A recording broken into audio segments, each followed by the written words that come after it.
Hello everybody. मेरा नाम है आदित्य और मैं पढ़ता हूँ ट्रिपल आईटी श्री सिटी के कंप्यूटर साइंस ब्रांच में।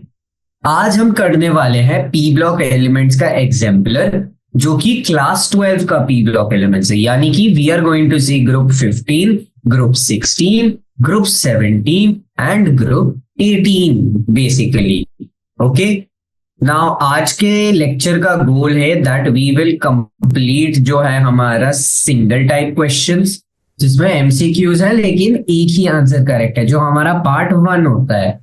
एंड दूसरा पार्ट हम जो कवर करना चाहते हैं वो है multiple type questions, which means कि एक या एक से ज्यादा क्वेश्चंस हो। So this is the goal of today's lecture. Okay, तो बिना किसी देरी के सीधा शुरू कर देते हैं P block elements NCERT exemplar का पहला question. On addition of concentrated H2SO4 to chloride salt, colorless fumes are evolved. But in case of iodine salt, violet fumes comes out.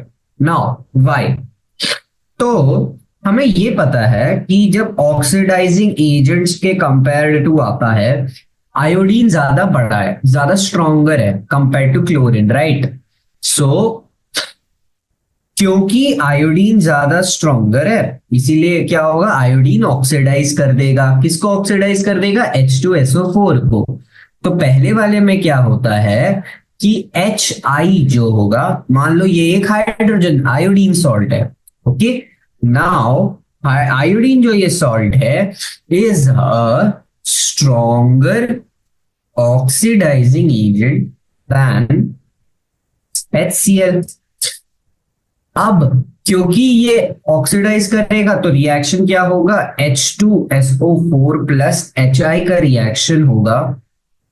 अब ये वाला जो बंदा है ये रेड्यूस होगा और ये वाला बंदा जो है ये ऑक्सीडाइज होगा, राइट? तो ये क्या देगा, ये रेड्यूस होके क्या दे देता है, SO2 दे देता है।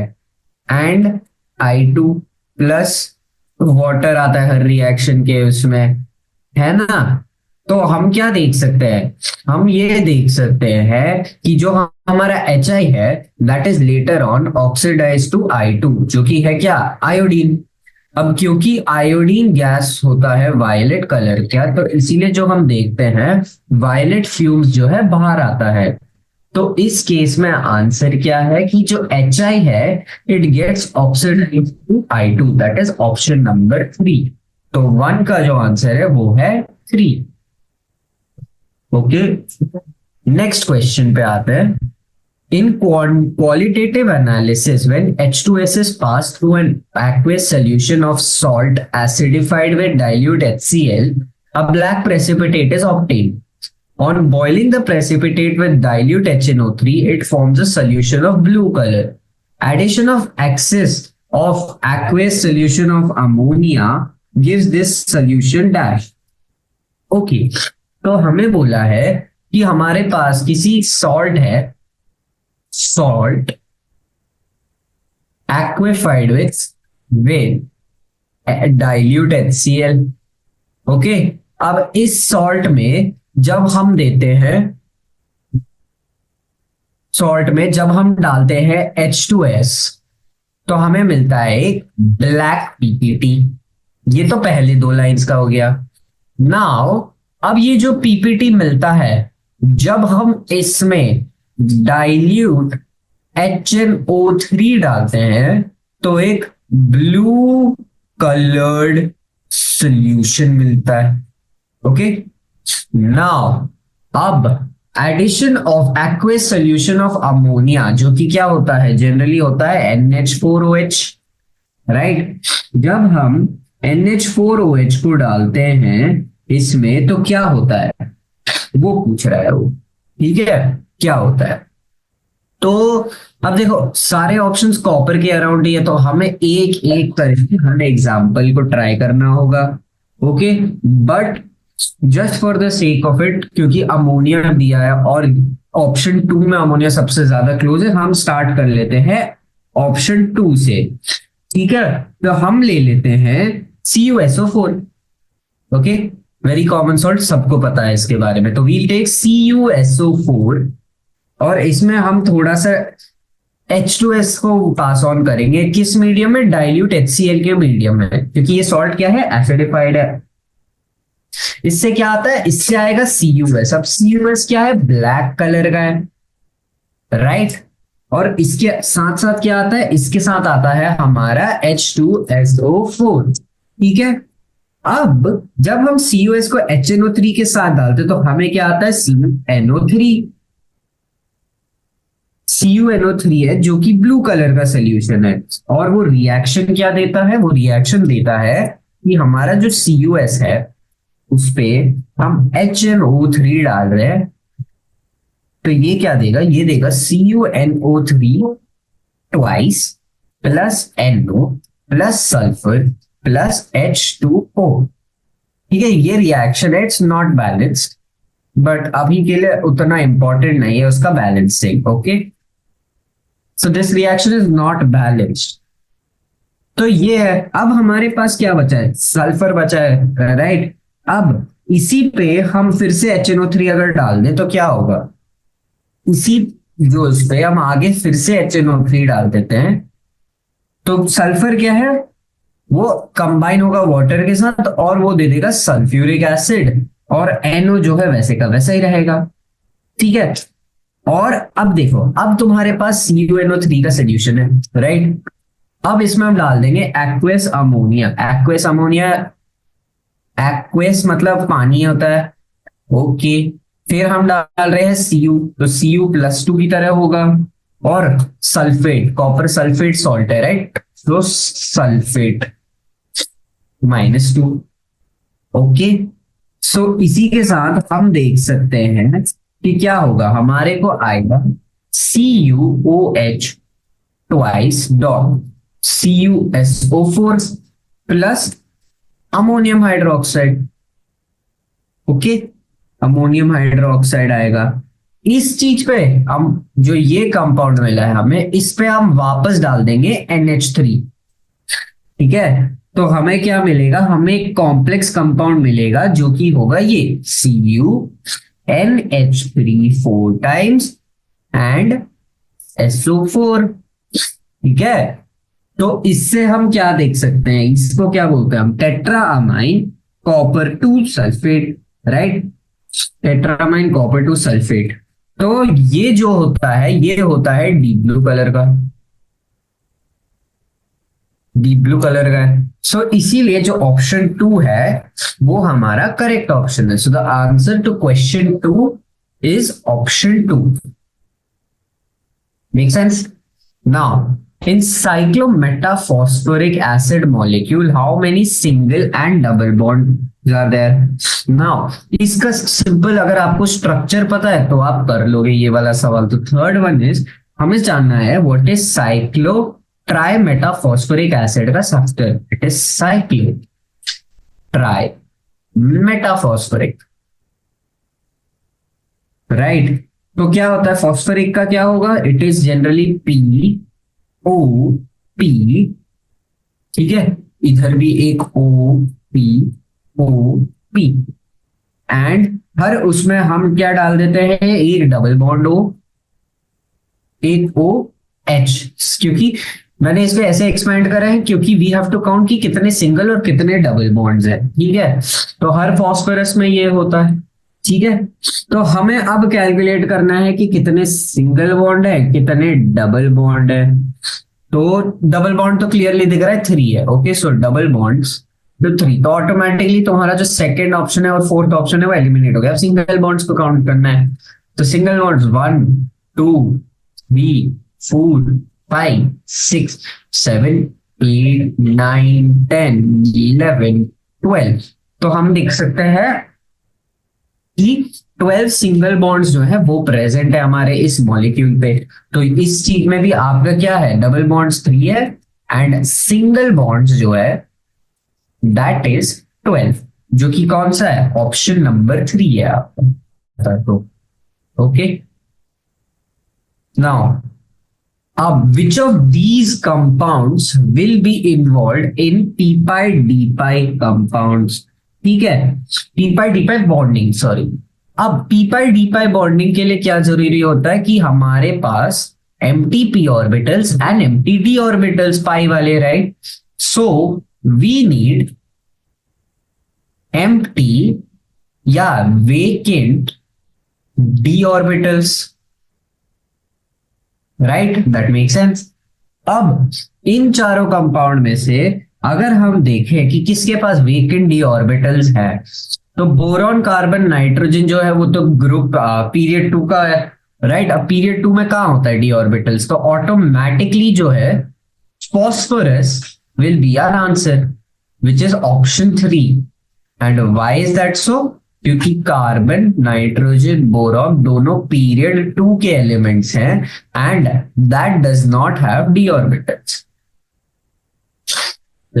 ओके, अब फिफ्थ क्वेश्चन में देख लेते हैं, which of the following pairs of ions are isoelectronic and isostructural? मतलब क्या है कि उनका इलेक्ट्रॉनिक कॉन्फ़िगरेशन या उनका total number of electrons same है, ठीक है, और उनका जो स्ट्रक्चर है कायदे से उनका जो हाइब्रिडाइजेशन होना चाहिए फिर वो सेम होना चाहिए, ठीक है। तो अब अगर हम देखें, हमें एक एक करके सब ट्राई करना है, तो स्टार्ट कर लेते हैं CO3 2 माइनस से एंड NO3 माइनस से। तो नंबर ऑफ इलेक्ट्रॉन्स कैलकुलेट करने के लिए हमें देखना है CO3 2 माइनस को, ठीक है। तो इसके कितने होते हैं, वे लास्ट ऑर्बिटल में 8 होते हैं, right? 8 into 6 plus, sorry 6 plus 3 into 8, क्योंकि इसके 6 होते हैं, 3 है इंटू 8 है, और ये 2 माइनस चार्ज है, मतलब इसने गेन किया, तो ये भी कैलकुलेट करोगे तो ये आता है 32। ओके, अब NO3 माइनस को देख लो, तो नाइट्रोजन वाले में 7 होते हैं लास्ट ऑर्बिटल में, like total number of electrons are 7, sorry, and again 8 into 3, अब इस बार 1 है चार्ज तो 1, so this will again be what 32। तो ये दोनों तो आइसो इलेक्ट्रॉनिक हैं, राइट? आइसो इलेक्ट्रॉनिक है क्या, ये आइसो स्ट्रक्चरल है? तो अगर हम देखें दोनों का जो कार्बन है, राइट, कार्बन का स्ट्रक्चर क्या है, ये CO3 में, ओके, एंड NO3 माइनस का भी स्ट्रक्चर क्या है, ये। तो अब हम देख सकते हैं कि ये कार्बन और ये नाइट्रोजन जो है दोनों क्या है, ये sp2 हाइब्रिडाइज्ड है। अब क्योंकि दोनों के दोनों sp2 हाइब्रिडाइज्ड है, मतलब दोनों के पास क्या होगा, एक ट्रायंगुलर प्लेनर स्ट्रक्चर होगा, राइट? अब क्योंकि उनके पास दोनों के पास सेम स्ट्रक्चर है, तो ये कायदे से आइसो स्ट्रक्चरल भी हो गए, ठीक है, ये आइसो स्ट्रक्चरल भी हो गए। तो इसलिए आपका जो है ऑप्शन 1 ही पहला और वो करेक्ट ऑप्शन है। ओके, नेक्स्ट आते हैं सिक्स्थ क्वेश्चन पे।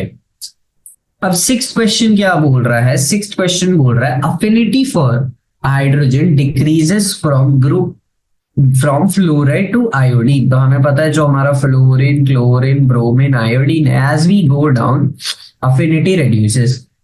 अफिनिटी का मतलब लाइकिंग, कि उसको हाइड्रोजन जितना पसंद है।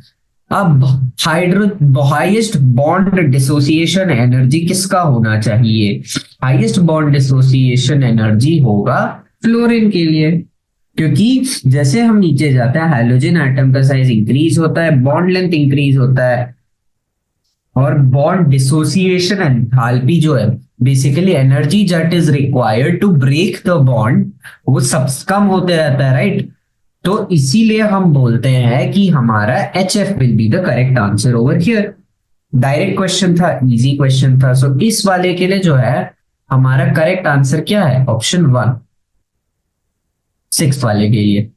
अब सेवेंथ वाला, the bond dissociation enthalpy is given below, which of the compound will be a strongest reducing agent? Okay, तो अगर हम देखें स्ट्रॉन्गेस्ट रिड्यूसिंग एजेंट क्या होगा, जिसके बॉन्ड एनर्जी सबसे इजीली टूट जाएगा, ठीक है। तो हम देख सकते हैं रिड्यूसिंग एजेंट ऑक्सीडाइज होता है, ऑक्सीडाइज में क्या होता है, removal of hydrogen, right? Reducing agent oxidizes, gets oxidized, and oxidation removal of hydrogen है। अब क्योंकि oxidation is removal of hydrogen, अब बॉन्ड डिसोसिएशन एंथैल्पी क्या है, कितना एनर्जी चाहिए उसको ब्रेक करने में, जिसमें हाइड्रोजन सबसे इजीली टूट गया, उसमें बॉन्ड एनर्जी क्योंकि सबसे कम है इजीली टूट जाता है, राइट? और वो कायदे से फिर एक रेड्यूसिंग एजेंट हो गया। तो इसमें तुम्हारा SbH3 जो है वो स्ट्रॉन्गेस्ट रेड्यूसिंग एजेंट होगा, विच इज ऑप्शन 4। ठीक है, अब आते हैं 8th क्वेश्चन पे। तो 8th क्वेश्चन का में बोल रहा है on heating with concentrated NaOH solution in an inert atmosphere of CO2, white phosphorus gives a gas. Which of the following statements is incorrect about the gas? तो हम ये रिएक्शन के बारे में बात कर रहे हैं जो आप लोगों ने पढ़ा होगा, which is P4 plus NaOH plus H2O क्या देता है, PH3 जो कि फॉस्फीन होता है, और NaH2PO2। ये रिएक्शन अभी बैलेंस नहीं है, तो हमें क्या मिल रहा है, हमें मिल रहा है फॉस्फीन। गैस इवॉल्व क्या है, फॉस्फीन, क्योंकि the gas evolve is phosphine. अब फॉस्फीन के प्रॉपर्टीज क्या है, तो फॉस्फीन का प्रॉपर्टी देखो वो पॉइजनस तो होता है, ठीक है, phosphine is less basic than NH3, ये भी करेक्ट है। The solution in water decomposes in the presence of light, ये भी करेक्ट स्टेटमेंट है। अब फॉस्फीन NH3 से ज्यादा बेसिक नहीं हो सकता है, क्योंकि अब अगर हम ऊपर ही देख लें, फॉस्फीन का जो एनर्जी है बॉन्ड डिसोसिएशन का वो कम है NH3 से कंपेयर टू, राइट? अब क्योंकि ये यहाँ कम है, हाइड्रोजन ज्यादा इजीली निकल जाएगा, मतलब ये अपना H+ डोनेट कर सकता है, तो it is clearly more acidic than NH3। इसीलिए जो है हमारा थर्ड वाला ऑप्शन गलत हो जाता है कि it is more basic than NH3। It is not more basic, it is more acidic than NH3। Okay, which of the following acid form 3 series of salts? तो 3 series of salts मतलब जैसे हमने पढ़ा है Na3PO4 वाला salt तो आपने देखा ही होगा, right? So we have Na3PO4, ये एक है। दूसरा क्या हो सकता है कि इसी में एक H आ जाए और एक O कम हो जाए, तो वी हैव Na2HPO4। सिमिलरली एक और Na कम हो जाएगा और हमें एक और H मिल जाएगा, so NaH2PO4। These are are 3 series salt. ठीक है, अब हमें देखना है कि हमारे ये जो 4 ऑप्शन हैं इनमें से कौन सा वाला ये देगा। ठीक है, तो ये सिंपल हमने रिएक्शन भी इसके देखे थे। अगर हम H3PO4 के पास ले, अब देखो या तो कोई हाइड्रोजन नहीं है या तीनों OH, अच्छा H3PO4 का स्ट्रक्चर से समझ जाएंगे हम, TOH OH OH और डबल बॉन्ड O, है ना? अब क्योंकि इसके पास 3 रिप्लेसेबल हाइड्रोजन है, तो ये देख सकते हो Na कितना रिप्लेस होगा वो बता सकते हैं, 1 2 या 3, है ना? अब इसीलिए हम बोलते हैं कि इस वाले का करेक्ट ऑप्शन होगा ऑप्शन नंबर 3, क्योंकि इसके स्ट्रक्चर में 3 रिप्लेसेबल हाइड्रोजन है, तो हमें 3 अलग सॉल्ट्स मिल सकते हैं। Okay, next question. The strong reducing behaviour of H3PO2 is due to, अब H3PO2 का अगर हम स्ट्रक्चर देखें that will be POH double bond O H H, ठीक है, तो हम क्लियरली ये देख सकते हैं। अब इसमें क्या है, 2 pH बॉन्ड है और एक POH बॉन्ड है, POH बॉन्ड है और 2 pH बॉन्ड है, प्रॉबेबली इसीलिए इसके रेड्यूसिंग बिहेवियर इतना ज्यादा स्ट्रॉन्ग है। ठीक है, सो 10th वाले का option number 3 is the correct option, क्योंकि इसमें 1 OH ग्रुप है और 2 pH ग्रुप्स प्रेजेंट हैं, तो the strong reducing behaviour of H3PO2 is due to this. 11th question, on heating lead nitrate okay forms oxides of nitrogen and lead, तो कौन से oxides form हो रहे हैं? This is a very straight equation. We have PbNO32 which is lead nitrate. इसको जब तुम heat करोगे तो तुम्हें क्या मिलेगा? तुम्हें मिलता है NO2 plus PbO plus O2। अब NO2 और PbO और option 2 is your correct answer. Straightforward question था। Which of this compounds, 12th question, which of this compounds do not show allotropy. अब एलोट्रोपी क्या है कि बड़े बड़े जो लिंक टाइप वो बना सकते हैं, सॉरी एक स्ट्रक्चर अलग अलग वो दिखाते हैं, वो एलोट्रोपी है, राइट। अब नाइट्रोजन का हमने क्या पढ़ा था खासियत कि नाइट्रोजन का जो NN सिंगल बॉन्ड है वो बहुत ज्यादा वो एलोट्रोपी नहीं दिखाता है, एंड एलोट्रोपी क्योंकि वो नहीं दिखा सकता है तो वो पॉलीमेरिक स्ट्रक्चर नहीं बना सकता है, ठीक है। और यही रीजन है कि NN जो है हमारा करेक्ट आंसर होगा इस क्वेश्चन के लिए, क्योंकि nitrogen does not show allotropy. 13th question, maximum covalency of nitrogen is, ठीक है, तो इसका सीधा आंसर क्या है? 4 है। And why is it 4? क्योंकि हमारे पास है एक इलेक्ट्रॉन हमारे s ऑर्बिटल में एंड हमारे पास है 3 इलेक्ट्रॉन्स हमारे p ऑर्बिटल में, इसीलिए। Next question, 14th question, which of the statement is wrong? NN bond is stronger than single PP bond. PH3 can act as a ligand in the formation of combo. Okay. NO2 is paramagnetic in nature. Covalency of nitrogen is 4. ठीक है, तो covalency of nitrogen अगर हम देखें, okay,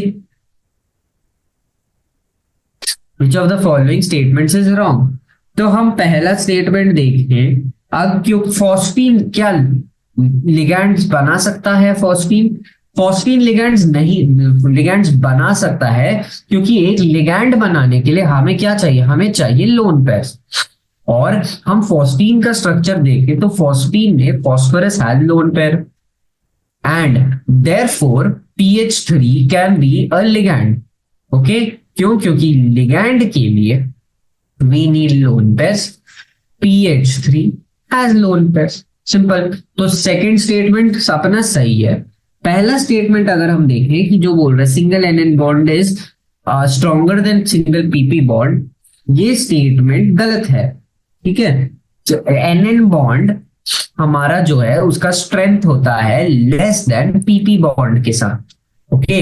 अगर ये ज्यादा होता तो नाइट्रोजन एलोट्रोपी दिखाने लग जाता, लेकिन हमने देखा है कि नाइट्रोजन एलोट्रोपी दिखाता नहीं है। अब क्योंकि नाइट्रोजन एलोट्रोपी दिखाता नहीं है तो ऑब्वियसली ये ज्यादा नहीं होगा, तो क्लियरली हमारा जो फर्स्ट ऑप्शन है वो रॉन्ग हो जाता है, ठीक है। अब आते हैं एक और अच्छे question, 15th question, important question है।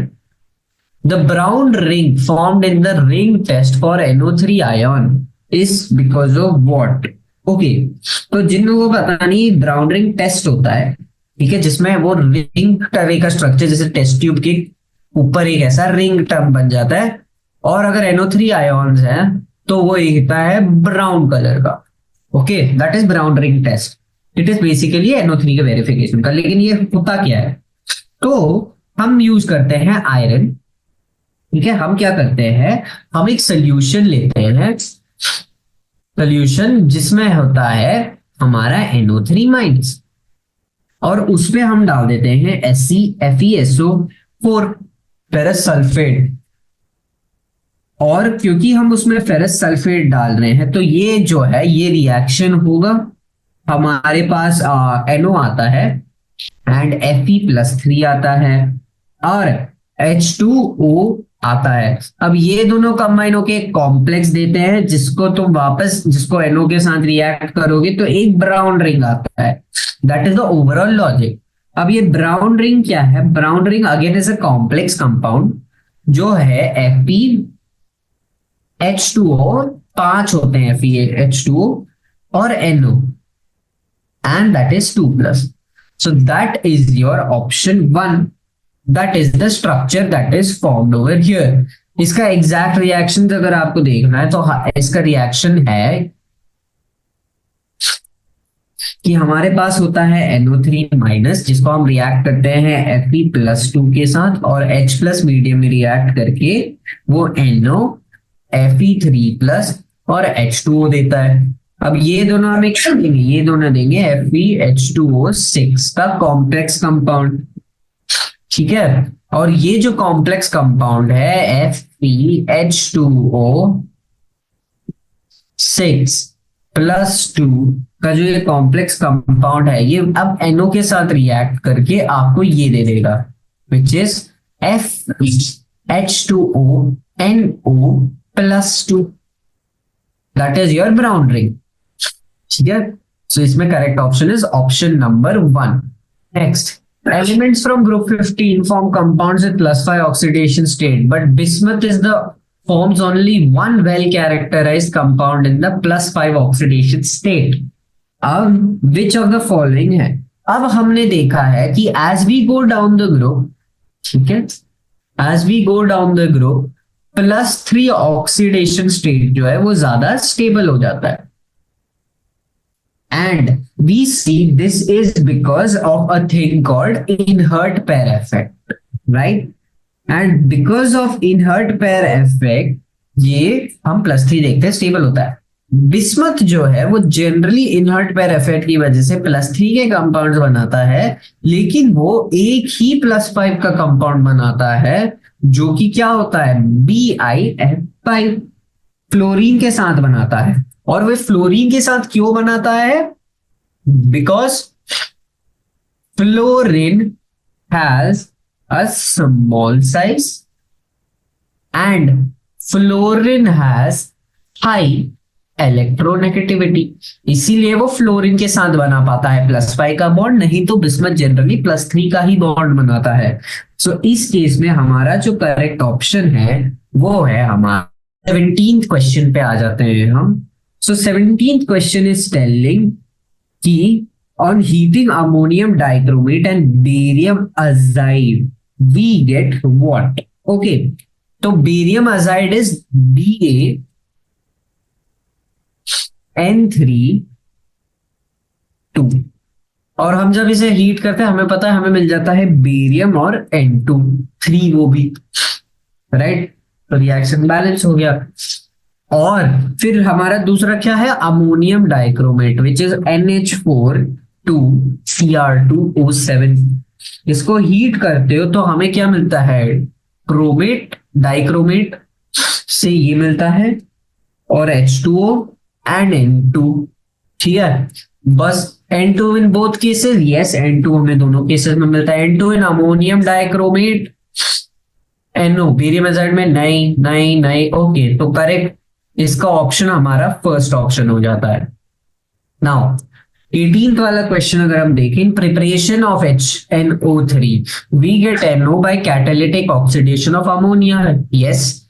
The moles of ammonia produced by the oxidation of 2 mole NO produced by the oxidation of 2 moles of NH3 will be. अच्छा, तो हमें पता है कैटालिटिक ऑक्सीडेशन में हम क्या करते हैं, प्लैटिनम यूज करते हैं, and the reaction is 4NH3, okay, balanced reaction लिख रहा हूं मैं सीधा, plus 5O2 gives rise to 4NO plus 6H2O, okay, that is the reaction. अब हम देख सकते हैं कि 4 मोल 4 वो दे रहा है, तो 2 मोल कितना देगा इसका, 2 ही देगा, right? So that is correct option 1, that is 2 is correct over here. Okay, now 19th question पे आते हैं। The oxidation state of the central atom in the anion of the compound NaH2PO2, ठीक है, NaH2PO2 के उसमें क्या होगा, okay. तो अगर हम देखें सेंट्रल एटम कायदे से क्या होगा, सोडियम होगा। ठीक है, तो जो हमारा सेंट्रल एटम है वो X मान लो, प्लस H2 1 होता है 2 मान लो। ठीक है, और इसका क्या होता है -2, तो 2 × -2 ये क्या होगा, 0 होगा। तो सॉरी, Na का नहीं, P का ढूंढना है हमें, क्योंकि ये जब हम स्प्लिट करते हैं Na प्लस प्लस H2PO2 आ जाता है, राइट। और वो पूछ रहा है एनायन पार्ट इसका, तो X फॉस्फोरस का है, ये हाइड्रोजन का है, ये ऑक्सीजन का है, राइट। ऑक्सीडेशन नंबर निकालना है, so that is X+2 -4 = 0। So X क्या है, +2। So that is which option is that, oh sorry, ये होगा +1, एंड दैट इज बिकॉज हमने एक ये भूल गए, H2 है, राइट। ओके, +1 इधर होगा और ये +1 हो जाएगा। ओके, तो हमने देखा कि X जो है फॉस्फोरस का है, हाइड्रोजन के 2 होंगे और इसके 2 होंगे, and that will then give a +1 oxidation state. Okay, considering की anion of the central metal atom एक 1 आएगा जो कि होगा सोडियम का। Anyways, next question, which of the thing is not tetrahedral in shape. अब ये जो है ये सीधा हाइब्रिडाइजेशन क्वेश्चन है। ओके, टेट्राहेड्रल में क्या चाहिए हमें, not tetrahedral, it should tetrahedral sp3 में होता है। और हाइब्रिडाइजेशन आप निकाल सकते हैं, तो हाइब्रिडाइजेशन निकाल लो एंड देख लो विच इज नॉट sp3। ठीक है, वो टेट्राहेड्रल दे देगा। तो आंसर इसका होता है SF4। केमिकल बॉन्डिंग में भी डिस्कस करा होगा ये। तो ये क्या होता है, ये होता है sp3d, और इसका स्ट्रक्चर होता है ऐसा। ओके, सो इसके पास ये टेट्राहेड्रल नहीं है, this is trigonal bipyramidal, trigonal bipyramidal. ठीक है, तो that is your option over here, option 3 है। ठीक है, okay, which of the following are peroxy acids of sulphur. अब फर्स्टली पर ऑक्सी एसिड्स क्या है, पर ऑक्सी एसिड्स ये है कि हमारे एसिड में कहीं ना कहीं बीच में आना चाहिए O का ये बॉन्ड। अगर ये वाला बॉन्ड आ गया है तो वो एक पर ऑक्सी एसिड हो जाता है। अब तुम्हें क्या मेक श्योर करना है, तुम्हें स्ट्रक्चर बनाना है। अब देखो यहाँ मेजरली क्या है, H2SO5, H2S2O8, H2S2O7, H2S2O6। तो कायदे से तुम ये देख सकते हो कि ये ऐसा होता है, राइट। अब हम देख लेते हैं H2SO5। ठीक है, तो ये क्या है, HOO होता है इसका स्ट्रक्चर, OH। ठीक है, और इसमें अगर हम देखें H2S2O8 का स्ट्रक्चर बनाते हैं। ये किसका स्ट्रक्चर बना रहे हैं हम, H2S2O8। H2S2O8 का स्ट्रक्चर देखो, 2 S हैं, डबल बॉन्ड इधर लगेगा, एक डबल बॉन्ड इधर लगेगा, एक डबल बॉन्ड इधर लगेगा, एक डबल बॉन्ड इधर लगेगा, एक OH होता है, एक OH होता है। तो 8 हो गए, 2 2 4 2 6 हो गए, तो 8 ये होगा। ओके, अब देखो कम होते जाएगा तो बीच का ही इफेक्ट होगा, क्योंकि ये जो स्ट्रक्चर है और ये जो स्ट्रक्चर है ये तो सेम रहना है। इससे कम होगा तो ये बॉन्ड रहेगा ही नहीं, है ना। तो इसीलिए यहां पर हमारे 21st क्वेश्चन का जो आंसर है that is option number 1। Okay, H2SO8 का ये रीजन है कि जो 8 है इसीलिए वो बीच में आ रहे, 2 बॉन्ड हमने गिन के देखा था, राइट। और अगर वो 8 से कम हो नंबर, तो क्योंकि वो ये डबल बॉन्ड को इफेक्ट नहीं कर सकता और ये OH को इफेक्ट नहीं कर सकता, तो ऑब्वियसली वो इस पार्ट को इफेक्ट करेगा बीच में, जो कि फिर क्या होगा, that will not be a परऑक्सी acid any more. ठीक है, नेक्स्ट क्वेश्चन, 22nd क्वेश्चन ये है कि hot concentrated H2SO4 acts as moderately strong oxidizing agent. Okay, it oxidizes both metals and non-metals. Which of the following is metal element is oxidized by concentrated into two gaseous product? तो यहां पर आपको चाहिए reactions की जरूरत ही होगी आपको। तो कॉपर का जो है हमें पता है, कॉपर जब हम H2SO4 के साथ डालते तो हमें क्या मिलेगा, CuSO4, सल्फर और H2O। ठीक है, सल्फर का अगर हम देखें H2SO4 के साथ तो वो कितना देगा, SO4 SO2 देता है एंड H2O। ठीक है, कार्बन का देखें तो कार्बन विद H2SO4 क्या देता है, कार्बन ऑक्सीडाइज होकर कार्बन डाइऑक्साइड बन जाता है एंड SO2 आता है। ये आ गए आपके दो गैसियस प्रोडक्ट, क्योंकि we know that CO2 and SO2 are gases, right. और वो बोल रहा है कि element gives two gaseous product, तो कार्बन इसमें आपका सही, third option carbon is the right answer. Okay, 23rd question. A black compound of manganese reacts with a halogen acid to give a greenish yellow gas. Okay. When excess of this gas reacts with NH3, an unstable trihalide is formed. In this process, the oxidation state of nitrogen changes from what to what. ठीक है, अब देखो greenish yellow gas बोल रहा है तो वो chlorine ही होगा, क्योंकि जो हमारे क्लोरीन है ग्रीनिश येलो है। ओके, अब ये बोल रहा है जब NH3 होगा तो वो क्लोरीन से रिएक्ट करके हमें क्या देता है, NCl3, जो कि हमें पता है कि बहुत क्या होता है, एक्सप्लोजिव टाइप होता है, right. It is very unstable, इसीलिए वो एक्सप्लोड हो जाता है। तो अब देखो NH3 में उसका ऑक्सीडेशन स्टेट क्या था, NH3 में उसका ऑक्सीडेशन स्टेट था -3 नाइट्रोजन का, और NCl में वो +3 है, right. So oxidation changes from -3 to +3, that is option 1।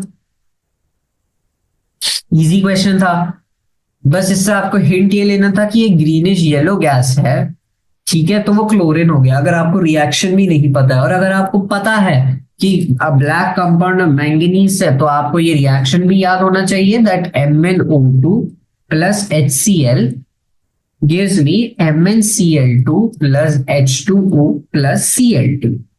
ठीक है, और फिर आपको आगे का रिएक्शन तो वही है जो ऊपर लिखा हुआ है उधर।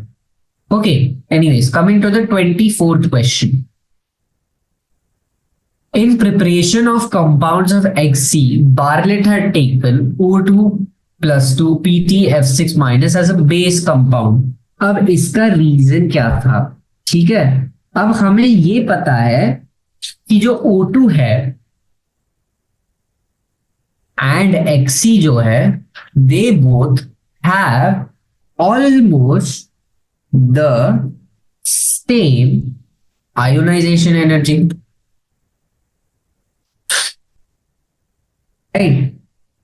और क्योंकि आयोनाइजेशन एनर्जी उन दोनों का सेम है, इसीलिए हमने O2 और Xc का ये जो कॉम्प्लेक्स बना है इसको बेस कंपाउंड की तरह लिया था। So that clearly is option number 3। Okay, option number 3। In solid state PCl5 is what. तो हमें पता है जब सॉलिड स्टेट PCl5 लेते हैं हम, ओके, PCl5 सॉलिड, ये एक्चुअली होता है PCl6 का एक कॉम्प्लेक्स और PCl4 का एक कॉम्प्लेक्स से बनता है। और दोनों में क्या है, एक प्लस चार्ज का एक माइनस चार्ज का है, ये वाला कॉम्प्लेक्स बनता है। But this only happens if PCl5 is in a solid state. ठीक है, अब PCl6 का स्ट्रक्चर क्या होगा, एक phosphorus, Cl Cl Cl Cl, तो ये प्लेन हो गया आपका, ऊपर एक Cl, नीचे एक Cl, this is PCl6, right. Okay, तो इसको नीटली यहां बना देते हैं। ओके, तो P phosphorus, Cl, Cl, Cl, Cl, Cl, Cl plus PCl4। PCl4 क्या होता है, ये होता है Cl,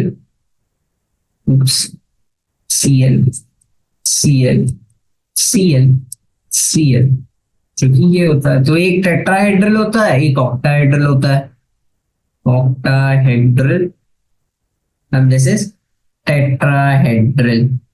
ओके, तो क्लियरली हम देख सकते हैं कि जो आयोनिक सॉलिड है उसमें PCl6 प्लस जो है ऑक्टाहेड्रल है, और जो हमारा PCl4 प्लस है वो टेट्राहेड्रल है। ओके, चार्ज का डिफरेंस यही है कि हमारा जो टेट्राहेड्रल है ये पॉजिटिव चार्ज के साथ होता है, सॉरी, और ये जो है ये नेगेटिव चार्ज के साथ होता है। So that is the only thing that you have to check for. So that is option number 4। Okay, next, the reduction potentials of some ions are given below. Arrange them in the decreasing order of their oxidizing power. Okay, तो हमें reduction potential के बारे में क्या पता है? हमें पता है कि रिडक्शन पोटेंशियल क्या है, स्टैंडर्ड इलेक्ट्रोड रिडक्शन पोटेंशियल जो है हमने पढ़ा था इलेक्ट्रोकेमिस्ट्री में, उसके रिलेटेड है। ठीक है, अब जब SRP इंक्रीज होता है, that is my standard reduction potential, जो कि ये वैल्यूज हैं, राइट। SRP जब इंक्रीज होता है तो क्या होता है, ऑक्सीडाइजिंग पावर इंक्रीज होता है, क्योंकि अगर ये बढ़ेगा उनको ज्यादा वो टेंडेंसी होगी कि वो रिड्यूस हो खुद ब खुद। अब वो खुद ब खुद रिड्यूस होंगे तो वो दूसरे बंदे को ऑक्सीडाइज करेंगे, तो उनका ऑक्सीडाइजिंग पावर क्या होगा, उनका ऑक्सीडाइजिंग पावर बढ़ जाएगा, as simple as that.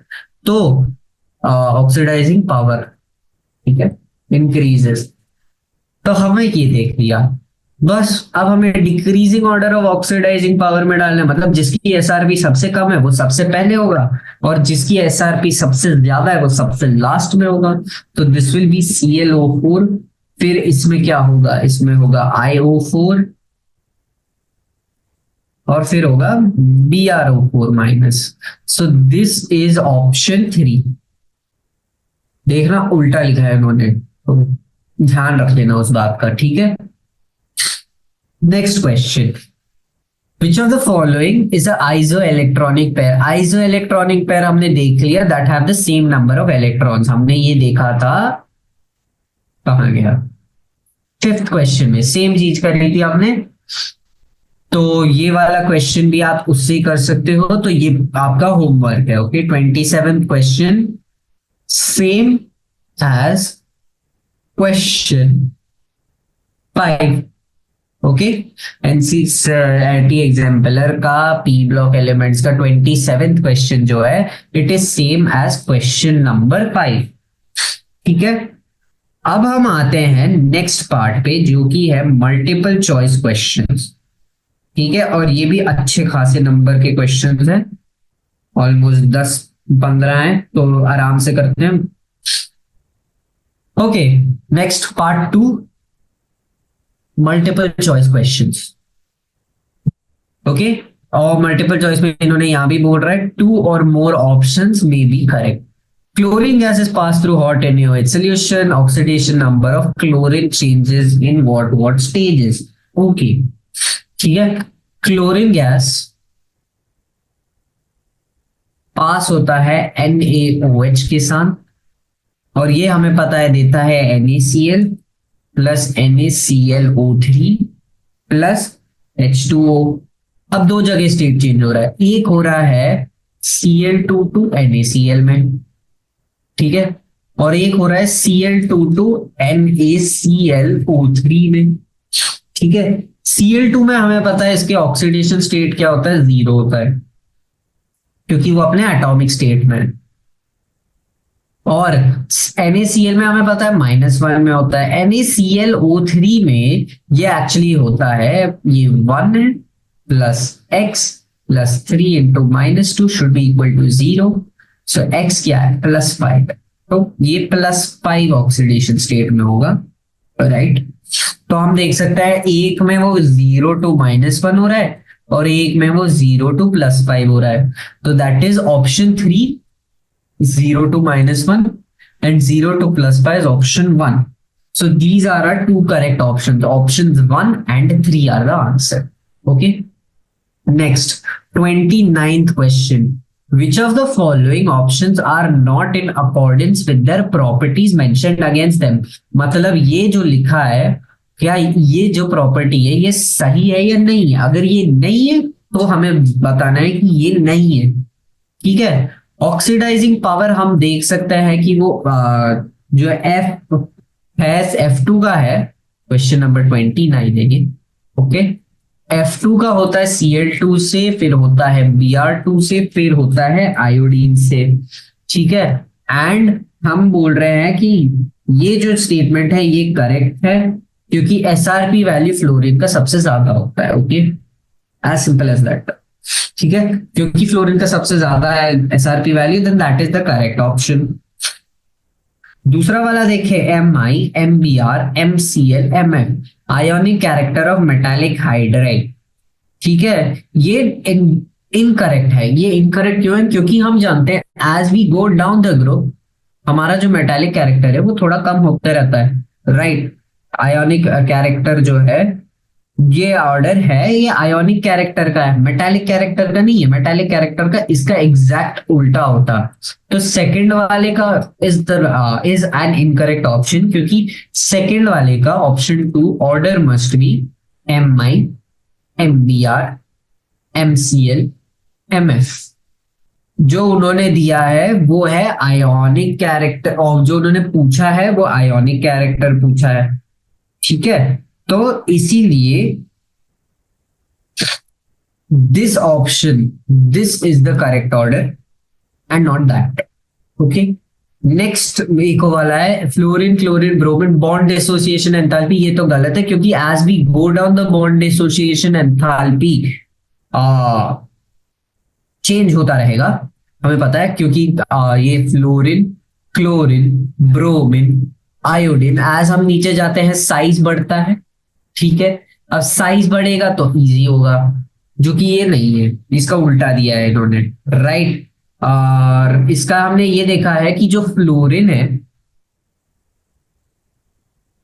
Reason ये है जो एफ बॉन्ड है, सॉरी F2 एफ बॉन्ड है, वो फ्लोरीन के स्मॉल साइज की वजह से, फ्लोरीन के स्मॉल साइज की वजह से क्या फेस करते हैं? रिपल्शन फेस करते हैं, राइट। एंड क्योंकि वो क्लोरीन के स्मॉल साइज से रिपल्शन फेस करते हैं तो वो बहुत ज्यादा अनस्टेबल हो जाते हैं, तो वो फिर कहीं बीच में आ जाता है, यहां पर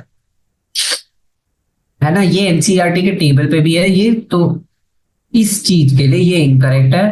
and hydrogen hydrogen hydrogen bond strength correct order है क्योंकि HF का हाईएस्ट होगा हाइड्रोजन बॉन्ड ने के उसमें, फिर वो कम होते रहेगा। Okay, so option 4 is correct and 29 का ऑप्शन जो 2 था वो गलत था एंड ऑप्शन जो 3 था वो भी गलत ही था। ओके, नेक्स्ट क्वेश्चन अगर हम देखें तो नेक्स्ट क्वेश्चन क्या बोल रहा है? Which of the following is correct for a P4 molecule? Okay, P4 molecule का स्ट्रक्चर बना देते हैं जल्दी से, ठीक है। तो ये इधर इधर, इससे भी इधर इधर, इससे भी ये हो गया, ये बचा। This is a P4 molecule, okay. और उसमें ये जो एंगल होता है ये हमें पता है 60 डिग्री होता है। This is my 30th question. Okay, now P4 में 6 लोन पेयर है क्या? विच of the following is a correct statement? 6 lone pair नहीं है क्योंकि हर उसमें फॉस्फोरस में लोन पेयर होता है and that is not 6, right. Has 6 pp bonds, तो देख लो 1 2 3 4 5 6, that is a correct answer. So option 2 is correct. Has 3 single pp bond, ये एक pp बॉन्ड, ये नहीं, 4 सिंगल pp बॉन्ड्स है and has 4 lone pairs of electrons 1 2 3 4, yes. तो option 2 and option 4 are correct answers over here. Okay, 31st question, Which of the following statements are correct? Among halogen, radius ratio between iodine and fluorine is maximum. That is correct.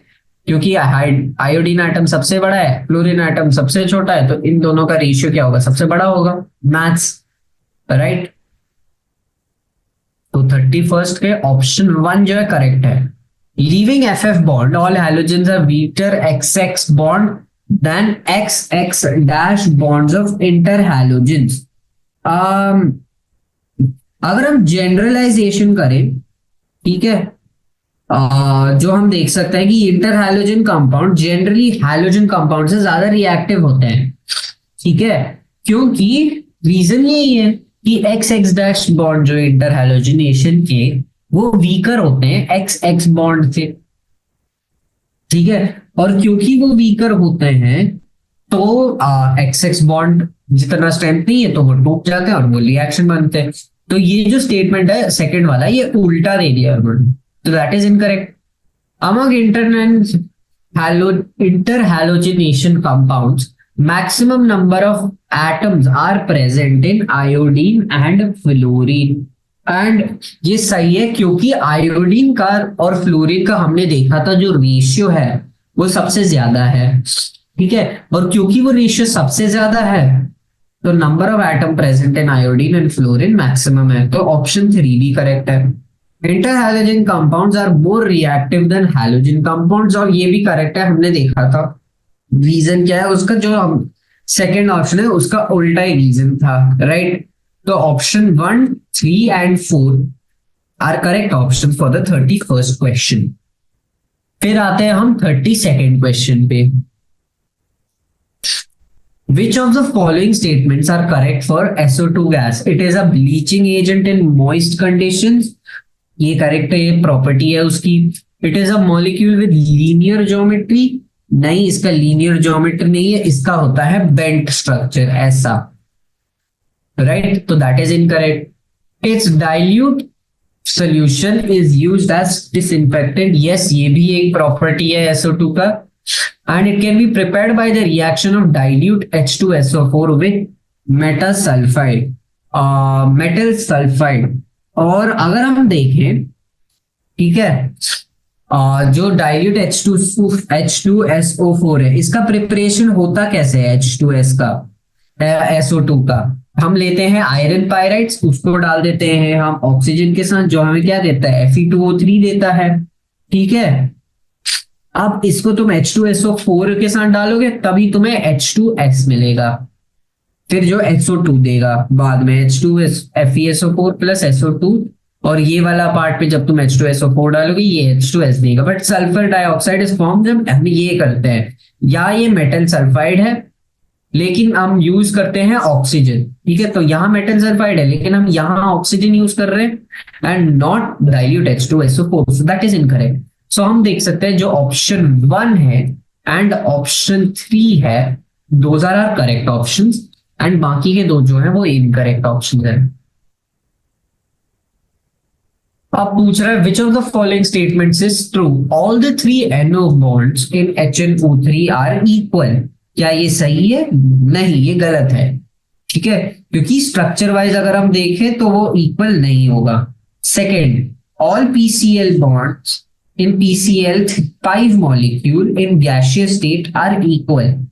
ठीक है, अब हमें पता है PCl5 में जो structure होता है वहां 2 तरह के बॉन्ड आ जाते हैं,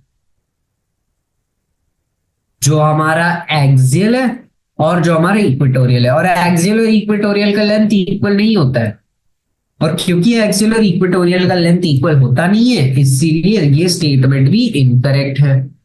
okay, P4 molecule in white phosphorus has an angular strain and therefore P4 is very reactive. ये करेक्ट स्टेटमेंट है क्योंकि हमने P4 का स्ट्रक्चर देखा था यहां पर, और ये एंगल कितना आ रहा है? 60 डिग्री आ रहा है, राइट. ये जो एंगल है ये 60 डिग्री आ रहा है. अब इसकी वजह से एंगुलर स्ट्रेन होते हैं और वो स्ट्रेन कम करने की कोशिश में ये रिएक्टिव हो जाता है कंपाउंड, क्योंकि कंपाउंड को स्टेबल होना है. So that is a correct option. PCl5 is the ionic solid in which the cation is tetrahedral and anion is octahedral. ये भी हमने डिस्कस करा था यहाँ पर, राइट. एनायन जो है PCl6 है हमारा एनायन, एंड PCl6 जो है वो ऑक्टाहेड्रल है, anion, and cation tetrahedral है जो कि है PCl4. So that makes question option 4 also correct. तो क्वेश्चन नंबर 33 के लिए हम देख सकते हैं जो हमारा ऑप्शन 3 है और जो हमारा ऑप्शन 4 है वो करेक्ट ऑप्शन है। ठीक है, अब वापस जैसे हमने क्वेश्चन नंबर 29 के लिए करा था हमें वही करना है। बस 29 में हमने देखा था विच आर नॉट करेक्ट, और इस बार हमें देखना है which of them are correct. Okay, तो क्विकली हम वो पार्ट भी देख लेते हैं। तो क्वेश्चन नंबर 34 में हम देख सकते हैं ऑक्साइड्स हैं, ठीक है, और हम ये भी देख सकते हैं कि पहला वाला बता रहा है एसिडिक स्ट्रेंथ। नाउ पहले वाले का एसिडिक स्ट्रेंथ में AX2O3 SiO2 P2O3 and SO2 दिया है, राइट। और एसिडिक स्ट्रेंथ साइड से इंक्रीज होता है क्योंकि as we go down the group हमें पता है बेसिक स्ट्रेंथ इंक्रीज होता है, और यहां तक तो ये सब सेम ग्रुप में है, और ये क्या है, ये अगले पीरियड में है। और हम as we go from left to right in the periodic table acidic strength क्या हो रहा है, इंक्रीज ही हो रहा है, right. So option 1 is 2। Enthalpy of vaporisation, ये तो क्लियरली अच्छा, एंथैल्पी ऑफ वेपराइजेशन का ये सीन है कि जो ऑर्डर है वो उल्टा है यहाँ पर, ठीक है। वेपराइज इतनी इजीली नहीं हो जाएगा, राइट, ठीक है। बिकॉज एक हमने यहाँ देखा था कि NH3 में हाइड्रोजन बॉन्डिंग है तो इतना नहीं होगा, इसका उल्टा होना चाहिए ये। एनीवेज सी का देखते हैं SOClF, ठीक है। More negative electron gain enthalpy, क्या ये ऑर्डर सही है, ये ऑर्डर सही नहीं है। Okay, anyways next question, HO2SO4, ये तो सिंपल प्रॉपर्टी है, थर्मल स्टेबिलिटी डिक्रीज ही होता है एज वी गो डाउन, तो 1 and 4 आर करेक्ट, ठीक है। और मोर इलेक्ट्रोनेगेटिव वो होता है हाँ ये भी करेक्ट ही है, थर्ड वाला भी करेक्ट है, सॉरी, क्योंकि हमने देखा है ऑक्सीजन, सल्फर, फ्लोरीन, क्लोरीन, पहले इसका है फिर इसका होगा, और ओके सॉरी, तो यहाँ पर जो है एस डबल बॉन्ड और डबल बॉन्ड और डबल बॉन्ड और डबल बॉन्ड, हम डिस्कस कर रहे थे 35th क्वेश्चन, और पहला हम H2S2O6 का स्ट्रक्चर बना रहे थे, राइट, जो कि ये है।